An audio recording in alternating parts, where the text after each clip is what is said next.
Hello, good evening. I'm Melisa Idris. And I'm Sharaad Kuttan. Welcome to Consider This. Now, we're going to continue our three-part series on the government's economic and social plan known as Shared Prosperity. And this is, of course, ahead of tabling of Budget 2020 on Friday. So joining us on the show tonight is Laurence Todd, who is the Director of Research and Development at the Institute of Democracy and Economic Affairs, or better known as IDEAS. It's a think tank that supports free market principles and small government. Welcome to the show, Laurence. Thank you for having me. Oh, brilliant. Okay, so let's talk about shared prosperity. I want to get a sense from you of what you think this shared prosperity document's purpose is. I mean, I'm thinking about it and I'm just wondering who it's targeted for. Is it a political document? Is it targeted to policymakers, the business community, or the public? Who do you think it's for? Well, I mean, I think the first thing to say is that a lot of people have been calling for the government to sort of set out a clear vision. And that's included the business community, actually. I think there was a lot of discussion kind of after the election, running into the end of last year, about the government needing to set out what it was going to do differently. So I think there's been quite a lot of anticipation for this big moment where the government unveils that vision.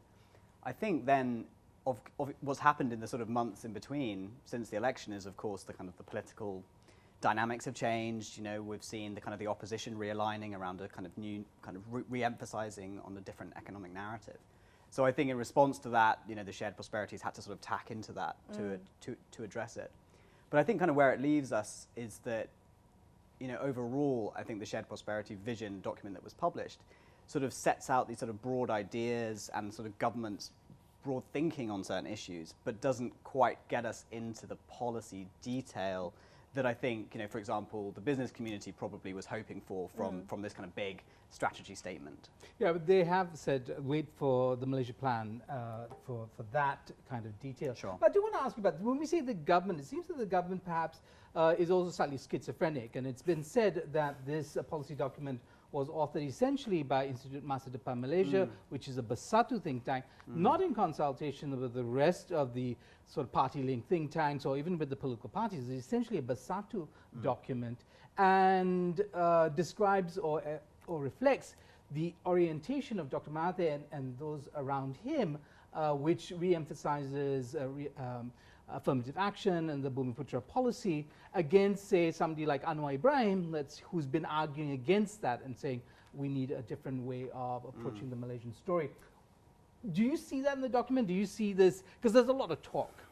Yeah, I mean, look, I think that's clearly there in it. I think there's clearly that political direction to it, which you can also see in sort of the way it was presented and kind of brought out. But look, I think it's fair to also say that the document does try to go broader. And I think, you know, what I would welcome in it is the focus on these sort of different aspects of inequality that have kind of developed in Malaysia over the years. So a much greater emphasis than we've seen kind of, well, it has been there historically, but a really great emphasis on the kind of regional disparities. A bit more of a nuanced approach to looking at income inequality, a recognition, you know, in the past we sort of only ever looked at the Gini inequality measure, but that actually has sort of fallen short. And I think, you know, a key example of that is that, you know, the relative income gap between T20 and B40 is actually, you know, reduced, but the absolute gap has increased. Okay. So, for example, imagine that, you know, before, you know, I earn 1,000, you earn 2,000, you earn twice what I earn, but the gap is 1,000. But now if you earn 5,000 and I earn 3,000, you know, you don't earn double what I earn, but you earn 2,000 more. So I think that's why, you know, in the past, the previous government used to keep just publishing the Gini coefficient and saying, look, inequality is going down, inequality is going down, inequality is going down. But what was happening was relative inequality was reducing, but the absolute gap in incomes was growing. And I think that's where a lot of the frustration came from in the last election. So I think, I get what you're saying, and I think it's true. Clearly there's a political agenda here as well. But I also think there is some genuine effort to widen the scope of challenges the government's addressing. Okay, so what you've been speaking about is the redistributive justice motif that's part of the Malaysian story, right?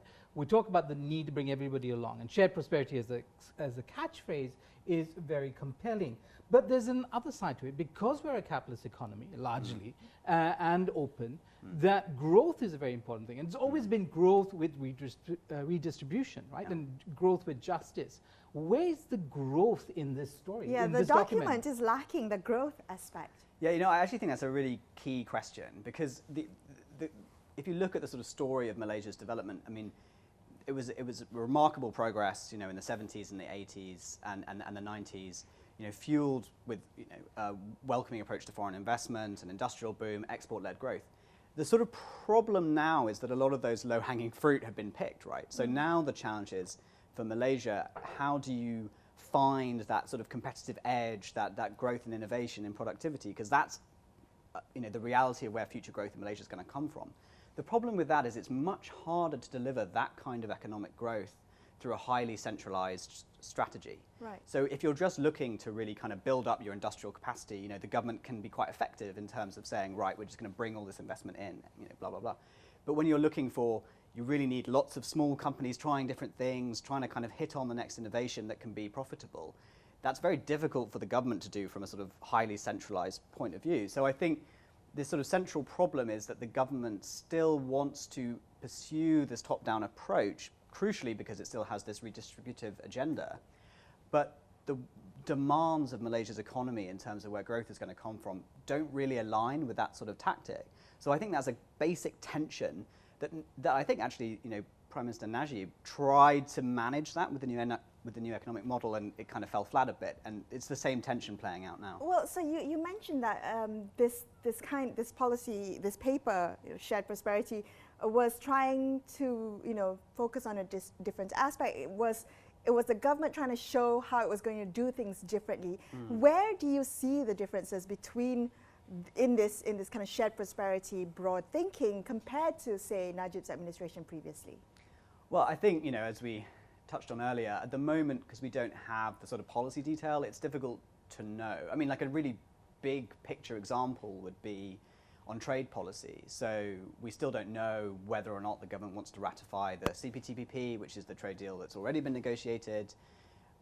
RCEP, which is the one that's currently being negotiated, the assumption is they are going to ratify, but there are question marks raised there even. So when it comes down to these nitty-gritty policy questions, or in that case, not even that nitty-gritty, quite big picture policy questions, we just don't know. So the only thing I think we can compare on is like broad narrative. And as I say, I think the attempt with shared prosperity is to broaden the narrative to look at different aspects of inequality, whilst maintaining that central focus on development of the Malay economy at its core. Okay, all right, we're going to continue this conversation in just a couple minutes. Stay tuned to Consider This. We'll be right back.